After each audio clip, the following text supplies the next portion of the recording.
So very nice to meet you, Pier Philippe Chevigny. We are here to talk about your short film Mercenaire.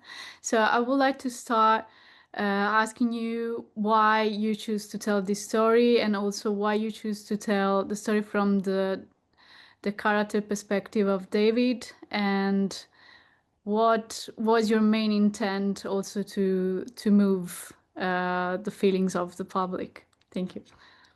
Well, thank you so much for having me. So, actually, the original idea for Mercenaire comes from Marc-André Grondin, who's the lead actor in the film. He had shot scenes for another film that took place in a slaughterhouse, and he realized that all of the employees working there were ex-convicts, which, as it turns out, it's quite common, especially in Quebec. And when he told me about that, I asked him, like, "Hey, do you mind if I steal your idea?" Because I'd been meaning to make a film about ex-convicts for actually a long time. Because I have childhood friends of mine who, had problem with, crime and the justice system, and eventually got into prison. And I never quite found the right angle to make a film about ex-convicts trying to re-enter society. So the whole slaughterhouse aspect was really interesting to me. It was fascinating because basically what it says is that these are people that are supposed to be cured of their own violence after spending so much time in prison. Yet when they come out, it's like society says, "No, wait a minute. Actually, your violence could be useful economically." So I thought there was dramatic irony in that, and that's what made me want to make this film, basically. Yeah, what I found very interesting also is the fact that you are not judging David's past or actions, and Mhm. you try to have this particular approach with his story as well. And also, I noticed that you are always keeping the camera like when he's on his back, like you are very close to the character, but also want to show something from, like a brain perspective, like keeping that Mhm. image from the shoulder. So I would like to ask you how you wanted to give that sense of the camera perspective in order to maybe be closer to David. And also when you talk with Marc-André, um, what was the most difficult aspect also for him to portray when you were shooting that? Sure. So yes, I think you kind of touched your finger upon it. Is that the idea behind the film is that criminals are not fundamentally evil. You are not defined by your actions, and maybe there are some psychopaths that can never be rehabilitated, but most of people who commit crimes are poor people who do so for mostly economic reason because they're desperate. And that was coming from my own perspective of knowing people who went to prison who were very, very sweet kids. They were not violent as young people. They just, the way they grew up, the context they grew up in, and the people they hang out with made them make some bad decisions. So that was the key idea. Obviously, David is, we don't know exactly what he did, but you can tell that he's not fundamentally violent because he really doesn't revel in violence. He just wants to escape this world as fast as he could. And so the idea was to, every decision we made stylistically was to put the viewer in the shoes of someone who's there for moral support for the character. So we're constantly following him, we're constantly focusing on him. A lot of camera angles are right above his shoulders. It's almost like you could reach out, put your hand on his back, and tell him, "Hey, it's going to be okay. I'm here with you." You're there for moral support, and that was basically the whole concept of the film. And it's the story of someone who comes out of prison and he has no one rooting for him except the audience, and really put the audience in that perspective. And as for, I forget the other part of your question. What was hard for Marc-André? Yeah, what was hard for him, like the challenge that he found telling this story. I mean, telling what he talked to you about also, and but to be in it, you know, like to. Yeah. I think he's very, very talented. And obviously, like when he told me about that, I had the intention of writing a character for him as well. So I had worked with him on another previous projects, so I knew how he reacts in some circumstances. I know how he is. I know what's his strength, and so the script was basically tailor made for him, knowing how intense it can be, and it's like I knew what was going to be the spectrum of the intensity he could deliver. So I feel like you should probably ask him, but I feel like he was fairly comfortable in that role. It's because yeah, once again, it was tailor made for him, and it was based on my own knowledge of how he reacts. So I can't really think of any particular scene that I felt like he was struggling. He was good in every scene, Okay, okay, fantastic. And also, you use the character of Isabel as well, the parole officer, to engage with David and also highlight what you have said before. So, like, how to be certain institutional roles, of course, like how to play them. So, hmm how do you conceive also this interaction with David, like to be a comment on, the broader system and the hmm societal attitudes also that are surrounding as inmates, like you said, and what do you think could be also a solution if there is, like, hmm um, I think there is some kind of light, in the character of David that is telling us hmm there is another way. So I wanted Yeah, to yeah. know better what's your thought on that? Well, obviously, like again, based on my knowledge and experience, ex-convicts who have friends and family will usually find it easier to re-enter society. And based on my experience, like the film is partly inspired by childhood friends of mine who were much luckier than the character in the film. Whenever they got out, they would say, "Hey, I'm lucky. I could find a job because I know this person connected me, and I was able like to go, return to a normal life." And obviously, that guy is not a violent person, so he was able to enter society, and he was lucky in that way.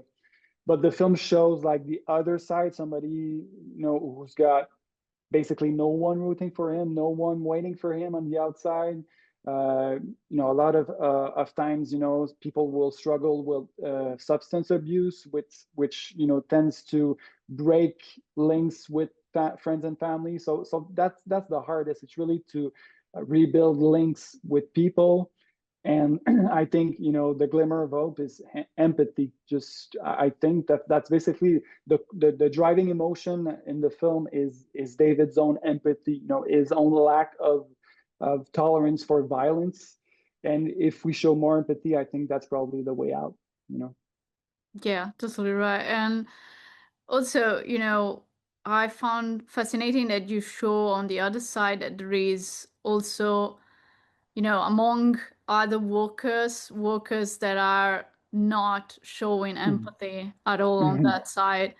And so I would like to ask you also, um, what do you think not only about the aspect of David in being, being part of the violence that society tries to hide, kinda, like what is like sometimes it's like we don't perceive that also when we go out and buy like a piece of meat, we don't ask Mm-hmm. ourselves how it is made or who has actually made it, possible to Mm-hmm. be there. So, Mm-hmm. what do you, if you have any encounter with the public after, the screening of your show movie, what were the main reaction that they have, like coming to you and asking you like why you wanted to show that, or if you found some people like more taken away by the fact that you're showing violence against animals as well and Mhm. against a human being as well. So yeah, what was the main The main reaction were reaction? definitely about animal violence for sure. When I was doing my research, the one thing that really stood out to me, and that you can see in the film, is the fact that sometimes in slaughterhouses, animals will wake up when they're supposed to be out. Yeah, It's not like it happens every day, but I've spoken to two ex workers from slaughterhouses who told me they had witnessed, PTSD events like that, where an animal will wake up when they're supposed to be out, because oftentimes, like, slaughterhouse will kill hundreds, if not thousands, of animals per day. There's a very fast production rate, so when you're going at that pace, obviously sometimes mistakes will happen. And so that was really eye-opening for me. And every time I would present the film, that's one of the things that I would say, because it's pictured in the film. And I think that was very troubling to a lot of people. And also another very shocking revelation that I had during my research, with the ex-convicts community. I actually did some research with a parole officer, like in the film, and she was telling me that yes, there are people, ex-convicts who aren't violent, who will work in slaughterhouses and not enjoy it, and will just look for ways out of it. But there are some who actually enjoy it, which is why in the film, some of the other workers seems to revel in the violence and the cruelty, and that also exists. And so definitely that tells you a lot about the meat industry, because if you have a history of violence, that's not necessarily an issue for you to get a job in the meat industry. So food for thoughts for sure. yeah. And um, you did you have a like when you started to shoot this film, the short film, did you have in mind like some other movies that you have seen about, violence in general, not only against animals or or people being left alone by society, but if there are some directors or some works that you admire the most and that maybe are very significant to you and Yeah. related to this project, especially.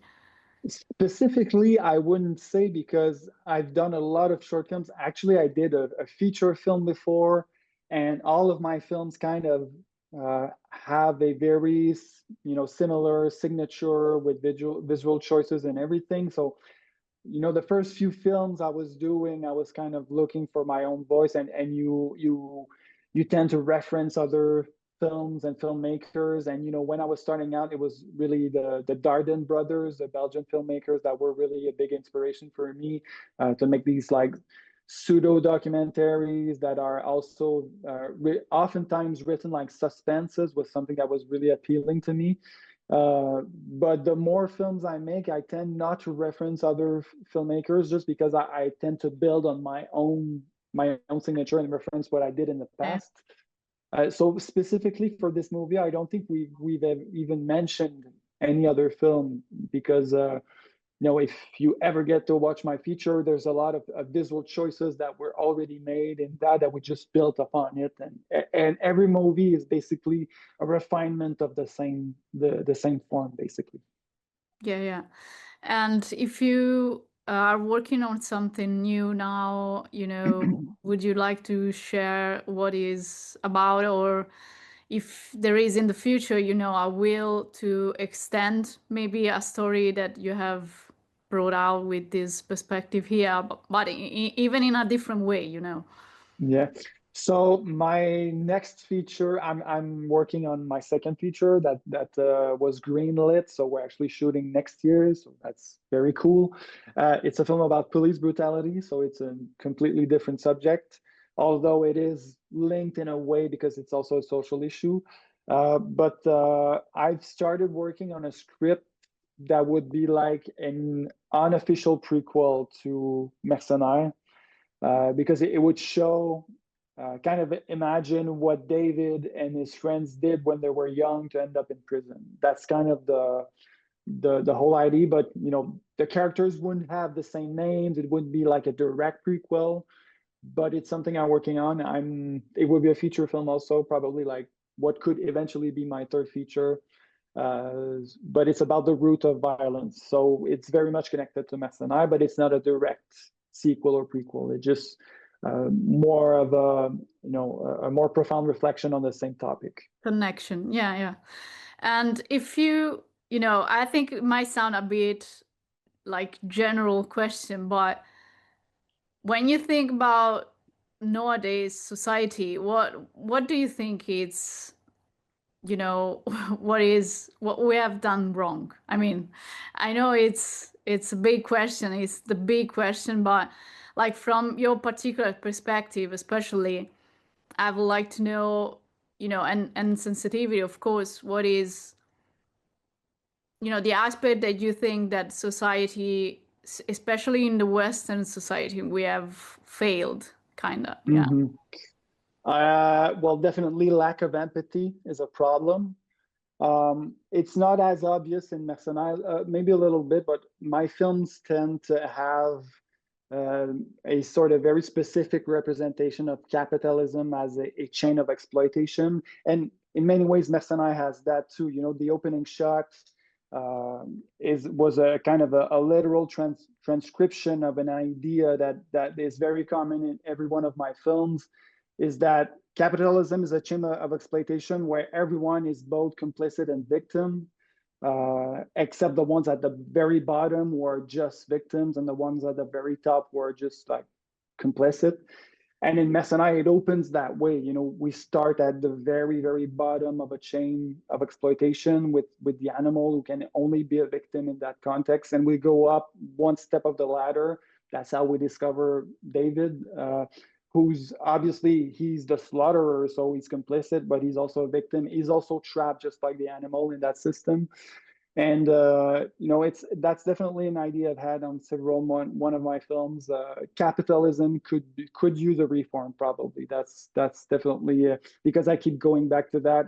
It's not even like conscious from me, but my films tend to speak about exploitation. So that's probably my answer to that question. Yeah, yeah. And if you could, I mean, if your next movie that is about violence as well could give an answer to what might be like, you know, one step closer to a solution, what would it be? Mhm. I don't think, I mean, if I had the solution, I wouldn't be making movies. I don't think, you know, I don't think films are about finding solutions. They're about starting discussions. And it's the people who will find solution once you have discussion and debates. That's definitely what I feel most comfortable with, because yeah, obviously if I had the solution, I would probably be in politics or something like that. But there are issues like in this case, knowing that ex-convicts are hired massively in slaughterhouse is something that's very not known by the white public. So the intention was like, let's open a discussion about this issue, and you know, if we speak together, we discuss it, then maybe we can find a solution commonly. But I don't have the solutions, unfortunately. But yeah, but the fact that you started the conversation is very, you know, brave as well, because it's not. I mean, I Mm-hmm. never seen anything before, like any at any other festivals, so it was Mm-hmm. very very interesting to find out. And I would like to ask you like more personal questions, like if you have any interest outside the making movies, like what would it be, and what you are reading now, what kind of music do you like this person? Oh, Yeah. okay. Sure. Actually, I'm a musician as well, and I almost had a career in music. So that was it was just too hard when I was growing up, and you know, you had to constantly invest, you know, to buy gear and stuff like that. So at some point, I decided to give up, and I went back to school to become a filmmaker instead. But I'm into music a lot. I'm a fan of a harsh electronic music, like Nine Inch Nails is probably my favorite band. I like music that is very cathartic, you know, and music like post-rock, like Sigur Rós and bands like that. And what I'm reading, actually doing research for another project, I'm reading up on the Klondike Gold Rush these days. I don't read that much for my own pleasure because, like, for the past 6 years, I've been making films about social issues that, you know, require a lot of research. So I keep reading about, you know, stuff that's more research oriented. So I don't know about the latest novels. I haven't read them. So my reading is very much focused on my research. And yeah, I like to hike. I like my dog. That's what I do outside of making films. Fantastic.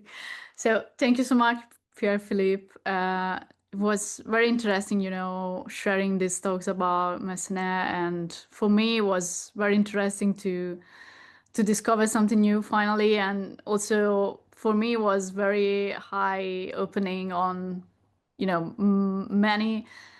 Can I say like many issues that was hidden inside like a big problem. So Yeah, it was very unique point of view. So I thank you for that, and thank you for sharing your perspective, and all the best for your next project. thank you so much. Thank you for having me. That's very nice of you to say. Thank you.